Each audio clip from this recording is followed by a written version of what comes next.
Livro Ouse Pedir Mais, capítulo 3. Ande com Deus em oração. O que significa ser amigo? Valéria e eu somos melhores amigas desde os 7 anos de idade. Além de ter crescido nos divertindo juntas, depois de adulta, nós moramos juntas, viajamos juntas, fizemos missões juntas, clamamos abrindo o coração juntas e muito mais. Com tudo isso, passamos-nos a conhecer muito bem. Quando Valéria olhava para mim, com frequência, conseguia adivinhar o que ela estava pensando, e o mesmo acontece quando eu olho para ela. Agora, a distância nos separa, mas nossa amizade permanece forte. Nós conversamos com frequência, às vezes diariamente, e é claro que não precisamos fazer nenhum tipo de apresentação. Reconhecemos instantaneamente a voz uma da outra e desde o começo falamos aquilo que está no coração, continuando onde paramos a última conversa. Quando encontramos dificuldades, dividimos a dor uma da outra. E quando nos alegramos, compartilhamos a alegria. Somos amigas que já passaram por muitos altos e baixos ao longo dos anos. E não tenho preocupação de que Valéria descartará nossa amizade se eu disser ou fizer alguma coisa errada. É assim que nosso relacionamento com Deus deveria ser. Ele deseja habitar em nós por meio de intermédio do seu Espírito. Quer fazer parte da nossa vida diária. Se conhecermos de verdade, não será necessário fazer nenhuma apresentação quando orarmos. Ele conhece nossa voz instantaneamente e nós conhecemos a dele. E começamos a abrir o nosso coração a ele logo de início, retomando onde paramos da última vez. Se estamos chateados, dividimos isso com Deus. Se discordamos dele em algum ponto, conversamos sobre isso. Se estamos tristes, podemos chorar em seu ombro. Não há nenhum risco de Deus ir embora e nos abandonar. Assim como melhores amigos, podemos ser tão próximos de Deus que entendemos o que ele quer dizer ao longo do dia, apenas com o olhar. Salmo 32, 8 diz: Eu o instruirei e os ensinarei no caminho que você deve seguir. Eu o aconselharei e cuidarei de você. Quando estivermos em uma loja, quem sabe poderemos comprar algo que não deveríamos adquirir. Não estaremos de joelho em oração no momento, mas como passamos tempo diário em sua palavra, veremos imediatamente o seu olhar de desaprovação. Não compre isso. Você não está precisando. Ou ao ver algum enfrentando necessidade, seus olhos nos dirão: sim, ela precisa de uma palavra de ânimo. Vá conversar com ela. Deus não é um gênio no céu a quem entregamos uma lista de compras celestiais ou para quem ligamos só em momentos de emergência. Ele deve ser nosso amigo, que anda ao nosso lado e conversa conosco dia após dia. E não importa onde estejamos ou o que estivermos fazendo, nosso coração deve se voltar para ele todo instante. O livro Caminho a Cristo, lemos: a oração é o abrir do coração a Deus como um amigo. Não que isso seja necessariamente para que Deus saiba quem somos, mas para nos habilitar a recebê-lo. A oração não faz Deus descer até nós, mas nos leva até a Ele. Não só podemos comunicar com Deus como fazemos com um amigo, mas também quanto mais conversarmos com ele, mais ele começa a partilhar o seu próprio coração conosco. Se tivermos o Senhor sempre diante de nós e deixarmos o coração transbordar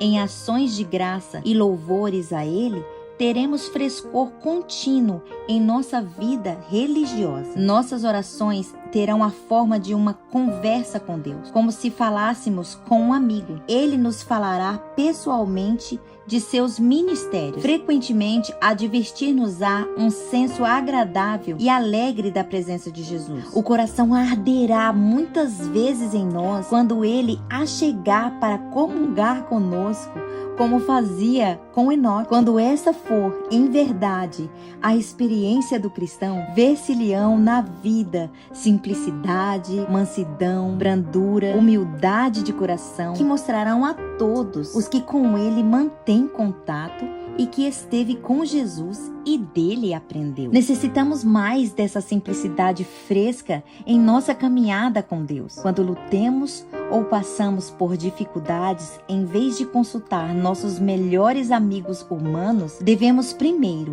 sair correndo até Deus com nossos fardos. Ele é verdadeiramente o melhor amigo que poderíamos ter. O que significa ser amigo de Deus? Uma coisa é dizer que Deus é nosso amigo. Outra coisa bem diferente é ele dizer que somos amigo dele. Se somos seus amigos, isso quer dizer que ele sabe que nós o amamos e que pode nos confiar o que vai em seu coração. Era assim com Abraão. Abraão não tinha apenas relacionamento particular silencioso com Deus. Era conhecido em toda a sua região por ser amigo de Deus. A Bíblia registra que esse foi o legado da vida do patriarca. Cumpriu-se assim a escritura que diz: Abraão creu em Deus, e isso foi creditado com justiça, e ele foi chamado amigo de Deus. Tiago 2:23. Para mim, esse título supera qualquer outra designação ministerial. Deus e Abraão era tão íntimo que o Senhor permitia que esse argumentasse acerca dos seus planos divinos. Reflita o diálogo registrado em Gênesis 18:20-33, acerca da destruição iminente de Sodoma e Gomorra. Você já se perguntou o que teria acontecido se Abraão tivesse continuado a pressionar Deus como fez? Será que o Senhor teria poupado a cidade para apenas uma ou duas pessoas justas? Talvez a porta da graça de Sodoma e Gomorra houvesse permanecido aberta um pouco mais por causa de sua insistência de Abraão, o amigo de Deus. Abraão não foi o único a desenvolver um relacionamento tão íntimo com o Senhor a ponto de poder argumentar com ele. Moisés andava e conversava com Deus todos os dias. Êxodo 33:11. Ele relata: o Senhor falava com Moisés face a face, com quem falava com um amigo. Certo dia, enquanto estavam conversando, Deus ficou muito irado porque lá no vale os filhos de Israel haviam feito para si um bezerro de ouro e o estavam adorando. Depois de tudo o que o Senhor fizera por eles, após todas as vezes que o livraram, depois de abrir as águas diante deles e alimentá-los milagrosamente com maná, eles ainda duvidavam de que Deus seria capaz de conduzi-lo até a terra prometida. Ainda se voltaram para outros deuses. Ao construir o bezerro de ouro, os israelitas anularam a sua aliança com Deus. Por causa do pecado, perderam o direito ao favor divino. O Senhor disse a Moisés: agora, pois, deixa-me para que se acenda contra eles o meu furor, e eu os consumo, e de ti farei uma grande nação. Êxodo 32:10. Moisés discordou e começou a suplicar com Deus: Deus, isso não parece o Senhor falando. O Senhor vai exterminar o seu povo depois de tudo que fez para trazê-lo até aqui? Os seus inimigos dirão: ah, esse Deus tirou o povo do Egito, mas em vez de abençoá-lo poderosamente, o destruiu. Deus, isso fará os seus inimigos não compreenderem quem o Senhor é. Esse não pode ser o melhor plano. Por favor, não faça isso. O mais surpreendente é que Moisés concluiu sua objeção ao plano Todo-Poderoso pedindo que ele se arrependesse. Torna-te do furor da tua ira, arrepende-te deste mal contra o teu povo. E como Deus reagiu a esse pedido audacioso de um amigo, então se arrependeu o Senhor do mal que dissera havia de fazer ao seu povo. Reflita no que está escrito acerca dessa história no livro Patriarcas e Profetas. Se Deus se preocupara a destruir Israel, quem poderia plantear em seu favor? Quantos não teriam deixado os pecados entregue à sua sorte? Quantos não teriam alegremente trocado 1 quilhão de labutas, encargos e sacrifícios, pagos com ingratidão e maledicência, por uma posição de comunidade e honra,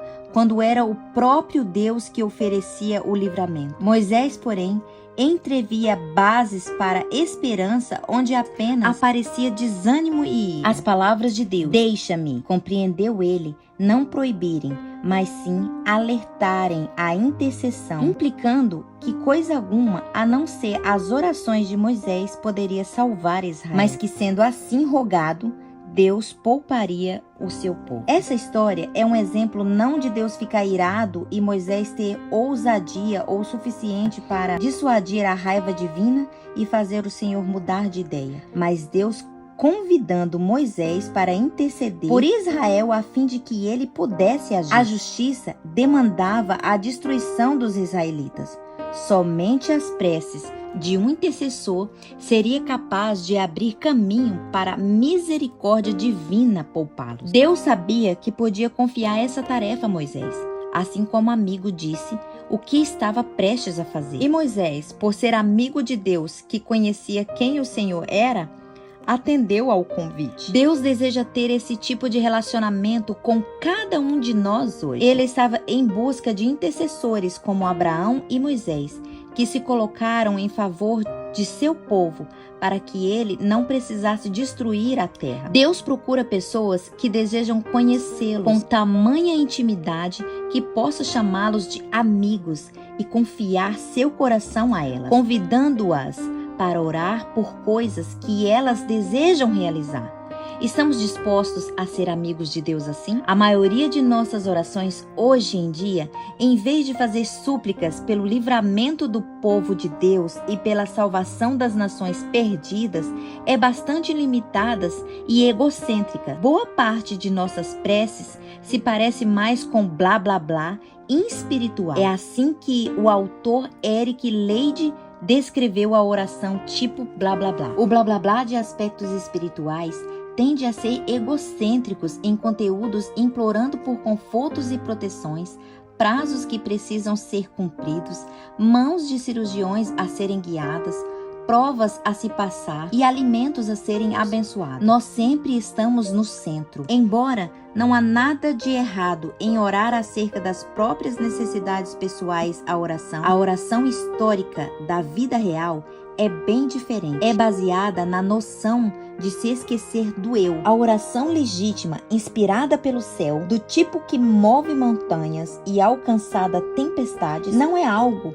que a igreja moderna esteja acostumada a fazer. É claro que Deus se importa com os detalhes de nossa vida. O Senhor deseja que conversamos com Ele sobre essas coisas, assim como falamos com o nosso melhor amigo. Mas não quer que paremos por aí. Milhares fora de nossas portas ainda tiveram o privilégio de conhecer Cristo como nós. Milhões ao redor do mundo estão famintos pelo dom da salvação. Enquanto debatemos doutrinas ou fazemos reuniões de comunicação para discutir como ajudar nossas igrejas a crescer, cristãos em países como Irã, Coreia do Sul, do Norte, sofrem martírio por sua fé. Sabemos disso? Oramos por essas coisas? Será que nós importamos? Quando mantemos o foco em oração em nós mesmos, fica claro que não entendemos de verdade o coração de Deus. Não vemos suas lágrimas de tristeza pelos sofredores e perdidos. Quando compreendemos seu amor por aqueles que estão em trevas, nós passamos a ser parceiro dele no serviço. Choramos quando ele chora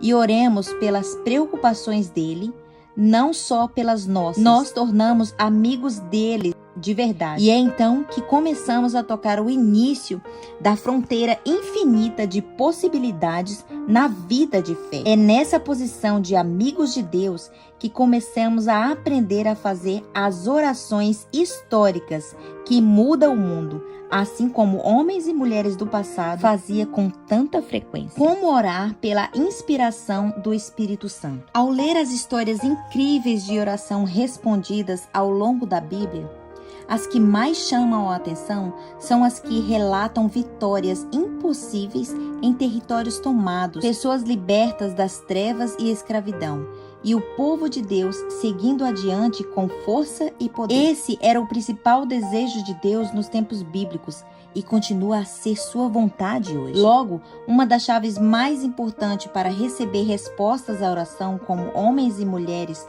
do passado é aprender a orar de acordo com o desejo de Deus. Encontramos a relação dos desejos do Senhor, principalmente em sua palavra. É por intermédio de sua palavra que ele se revela a nós, fala a nós e nos dá os fundamentos de nossas orações. Somente se estivermos enraizados em sua palavra, estaremos seguros e o Espírito Santo poderá nos ensinar de verdade como orar. A inspiração nos diz: se nos aproximarmos de Deus, Ele vai se aproximar de nós e sua glória irá à nossa frente. Ele guiará nossas petições, ensinando-nos a pedir exatamente aquilo que já comprometeu a derramar sobre nós. Com muita frequência, Oramos em tom egoísta por coisas que não estão de acordo com a vontade de Deus. Em vez de pedir ao Espírito Santo aquilo que gostaria que rogássemos, oramos segundo a nossa carne.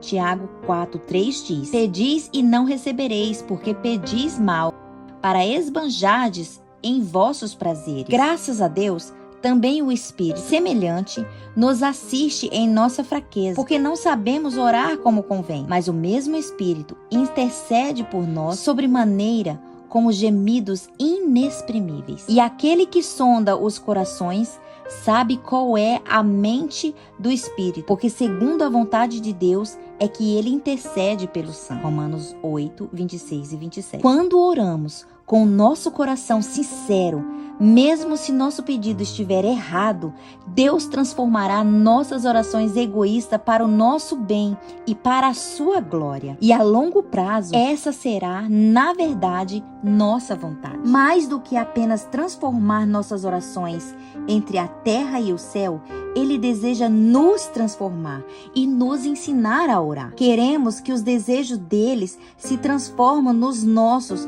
e nossos desejos se tornam os dele. E isso é possível. Se o instrumento humano consistir, Deus poderá e fará identificar sua vontade com todos os pensamentos e alvos, e de tal modo moldará nosso coração e mente em conformidade com a palavra, que quando obedecermos à sua vontade, estaremos simplesmente exercendo os impulsos de nossa mente. Todos os que assim forem não possuirão uma disposição profana, egoísta, pronta a executar sua própria vontade, mas terão um determinado fervoroso e fiel zelo pela glória de Deus. Essa é a beleza de aprender a orar pela inspiração do Espírito Santo. Por causa do sangue de Cristo, cujas preces justas cobrem as nossas, temos a confiança de que nossas orações chegaram à sala do trono dos céus, pois Ele nos diz: e tudo quanto pedistes em meu nome, isso farei,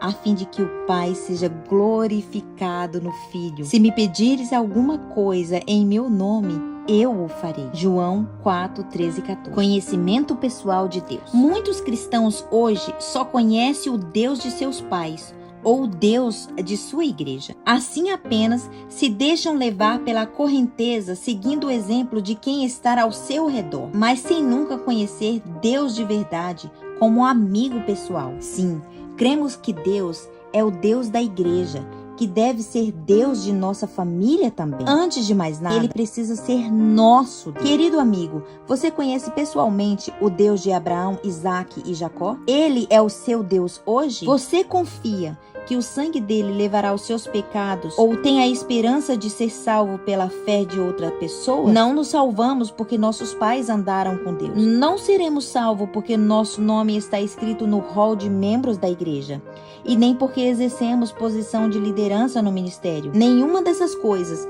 vai nos ajudar se não escolhermos individualmente entregar o nosso coração a Deus. Devemos orar: Senhor, toma meu coração, pois não posso dar. É tua prioridade. Conserva puro, pois não posso conservá-lo para ti. Salva-me a despeito de mim mesmo, tão fraco, tão dessemelhante de Cristo. Molda-me, forma-me e eleva-me a uma atmosfera pura e santa, onde a rica corrente de teu amor possa fluir para a minha alma. Essa oração de entrega não cessa depois de nos entregarmos uma vez. Ela deve continuar a ser feita dia após dia. Não é só princípio de vida cristã que essa entrega do próprio eu deve ser feita. Deve ser renovada a cada passo dado à direção do céu. Todas as nossas boas obras dependem de um poder que não está em nós. Portanto, deve haver um contínuo almejar do coração após Deus.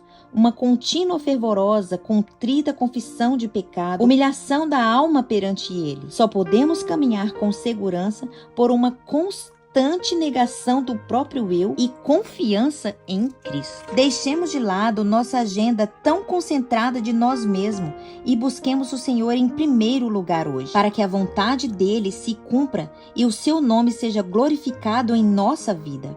Ousemos andar, viver e orar de maneira diferente, porque Ele verdadeiramente é nosso Salvador e amigo pessoal. Entreguemos a Ele nosso coração. Então, como os homens e as mulheres do passado, poderemos seguir adiante, fazendo pedidos audaciosos à medida que ousemos pedir mais.